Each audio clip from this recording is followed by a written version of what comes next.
সংগ্রাম চলছেই চলবে, বিচ্ছিন্নতাবাদের বিরুদ্ধে আমাদের সংগ্রাম চলছেই চলবে, জাতিভেদাভেদ ছুঁয়ে যারা সংগ্রাম করে তাদের বিরুদ্ধে আমাদের সংগ্রাম চলছেই চলবে। জিন্দাবাদ জিন্দাবাদ জিন্দাবাদ, ধনঞ্জয় ত্রিপুরা অমর রহে অমর রহে অমর রহে, ধনঞ্জয় ত্রিপুরা লাল সালাম লাল সালাম লাল সালাম, ধনঞ্জয় ত্রিপুরা তোমাকে আমরা ভুলছি না ভুলবো না ভুলবো না।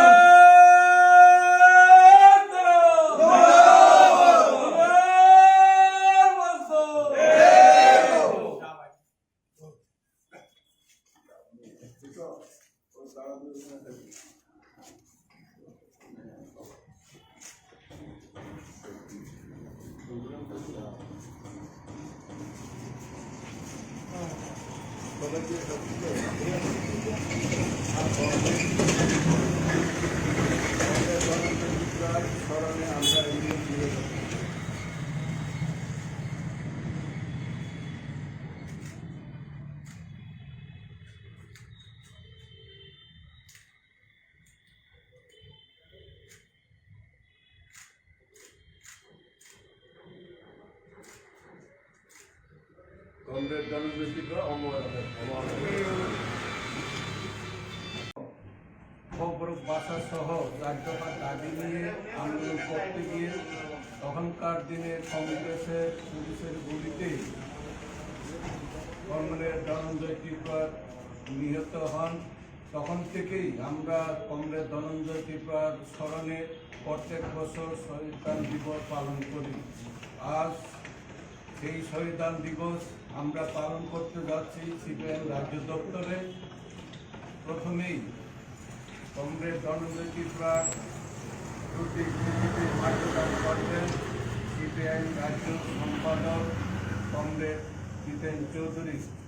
এরপরে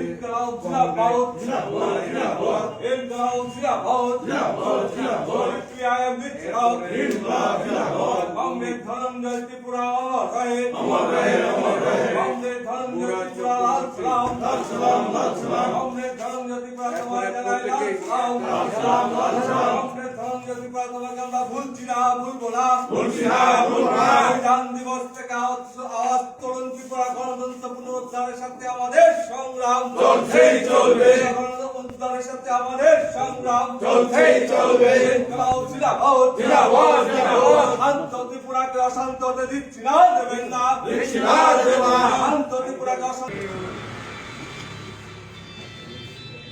অনুষ্ঠান শেষ।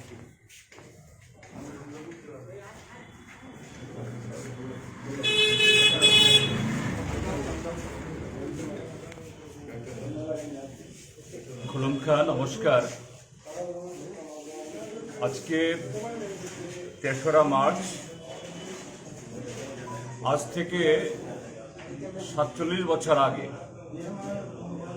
১৯৭৫ ইংরেজিতে ত্রিপুরাজ্যে তখন সুকুমার সেনগুপ্তের নেতৃত্বে কংগ্রেসের সরকার। সেই সরকারের সময়তে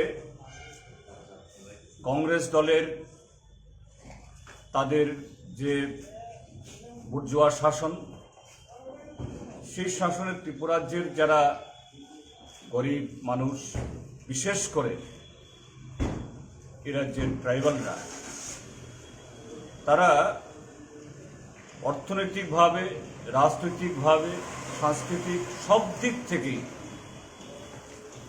চরম একটা বিপর্যয় তাদের জীবনে নেমে এসেছিল। ওই সময়েতে সিপিআইএম এবং তার সাথে শুরুটাতে যে সিপিআই তাদের জীবন নেমে এসেছিল। ওই সময়েতে সিপিআইএম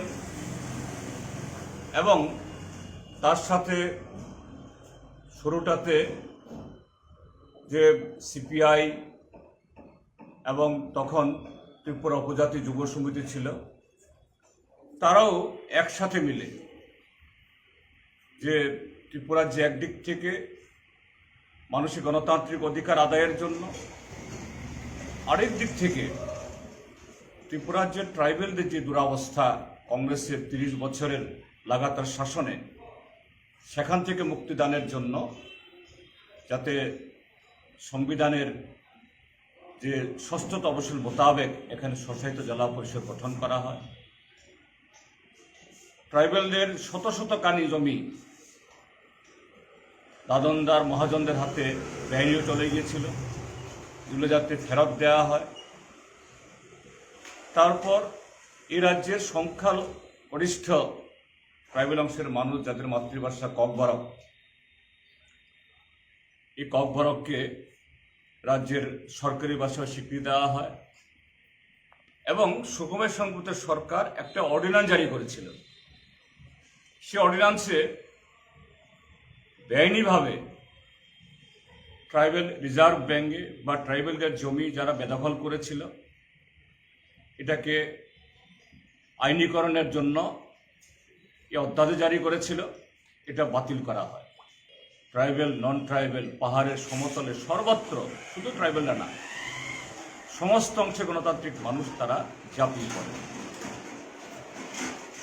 এবং এতে সুকুমার সেনগুপ্তের নেতৃত্বে কংগ্রেস সরকার প্রচণ্ডভাবে প্রকম্পিত হয়। সে আন্দোলনকে ভাঙার জন্য শান্তিপূর্ণ সেই মিছিল দক্ষিণ ত্রিপুরার শান্তিরবাজার মহকুমা, তখন অবিভক্ত বিলোনিয়া ছিল, তার জুলাইবাড়িতে এই মিছিলের উপরে গুলিবর্ষণ করে এবং সেখানেই কমরেড ধনঞ্জয় ত্রিপুরা, গণমুক্তি পরিষদের নেতা, তিনি নিহত হন, শহীদের মৃত্যুবরণ করেন। তার সাথে আরও অসংখ্য প্রথম সারির আমাদের বামপন্থী কর্মী, সিপিআইএম, কৃষক সভা, গণমুক্তি পরিষদের নেতৃত্ব, ট্রাইবেল নন ট্রাইবেল, হিন্দু মুসলমান সমস্ত অংশের মানুষ তারা আহত হন। এ হলো ইতিহাস। তো আজকে সেই 3রা মার্চের পর 1975 3রা মার্চের পর 47 মাস চলে গেছে। আমাদের রাজ্যের হাওড়া, গোমতী, খোয়াই, তলাই দিয়ে বহু জল গড়িয়েছে,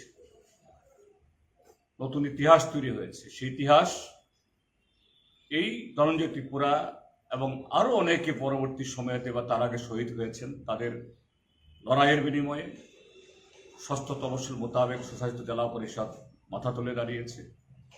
ককবরক ভাষা বামপন্থী সরকার আসার পর 1949 ইংরেজি থেকেই রাজ্যের অন্যতম ভাষা হিসাবে স্বীকৃতি লাভ করেছে, যা 1400 বছরের ত্রিপুরার যে সামন্ত শাসন এটাকে যে রাজবাড়ি থেকে তাড়িয়ে দিয়েছিল।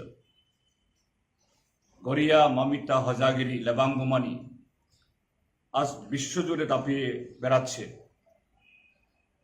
এই লড়াইয়ের ফসল শহীদানের বিনিময়ে। তো আজকে এই 2022 ইংরেজিতে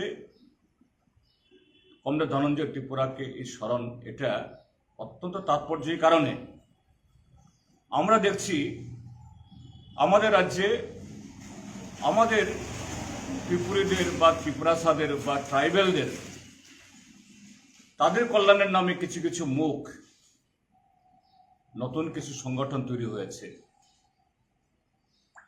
থানসান নামে, চুং ত্রিপ্রাসান নামে, ত্রিপ্রাসা, কিন্তু তাদের এই ককবরক ভাষার স্বীকৃতির বা 6ষ্ঠ তফসিল গঠন হওয়ার, এই রাজ্যের ট্রাইবেলদের জমি যে বেআইনিভাবে হস্তান্তরিত হতে হয়েছিল, এগুলি পুনরুদ্ধার করার এই ক্ষেত্রে তাদের কোনো যোগদান নেই।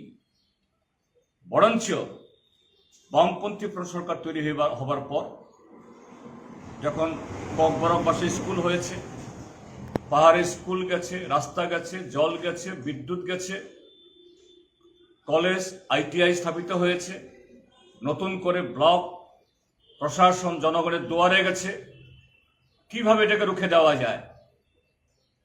সেই ATPLU, TNV, NLFT, tiger force, শত শত আরও ধনঞ্জয় শহীদের মৃত্যুবরণ করেছেন। এবং তার সাথে শুধু ধনঞ্জয় একা নয়, ত্রিপুরাজ্যের যে সংখ্যাগরিষ্ঠ অংশের মানুষ, ট্রাইবেল নন ট্রাইবেল উভয় অংশের মানুষ, এই যে লড়াই, এই যে অর্জন, এটাকে ধরে রাখতে গিয়ে তাদেরই হাত ধরে প্রত্যক্ষ এবং পরোক্ষ মদতে আজকে ত্রিপুরার যে বিজেপি আইপিএফটি সরকার, কেউ বলছেন ভিশন ডকুমেন্ট, কেউ বলছেন ত্রিপুরা ল্যান্ড, কেউ বলছেন ট্রাইবেলদের জন্য অনেক কিছু জানা দেবেন। কিন্তু আজকে আমরা কি দেখছি যে আজকে সে এডিসি এলাকা তার প্রাপ্য পাওনা পাচ্ছে না। ট্রাইবেলদের ঘরে ধনঞ্জয় ত্রিপুরাদের শহীদানের ফসল হিসাবে শত শত নয় হাজার হাজার আজকে MA pass, BA pass, engineer, doctor, তারা বেকার। অন্যান্য অংশের লোক তো আছেনই, তাদের কেউ খবর রাখছে না। তো সেই জায়গাতে ধনঞ্জয় ত্রিপুরাকে আমাদের স্মরণ করতে হবে। তাকে আমরা স্মরণ করি যে নতুন করে এই যে অমাবস্যার অন্ধকার এই ত্রিপুরাজ্যের উপরে প্রসারিত হয়েছে, এটাকে উন্মোচিত করে কমরেড ধনঞ্জয় যে ধরনের ত্রিপুরাজ্য, যে ধরনের ত্রিপুরী সমাজ ককবরককে যে জায়গায় পৌঁছানোর জন্য তিনি অঙ্গীকার করে গেছেন, জীবন দিয়ে গেছেন, আমরা তার জন্য আজকে তার শহীদান দিবসে শপথ গ্রহণ করি। এটাই আজকের দিনে আমাদের মূল উদ্দেশ্য বা আমাদের শপথ, আমাদের অঙ্গীকার। ত্রিপুরা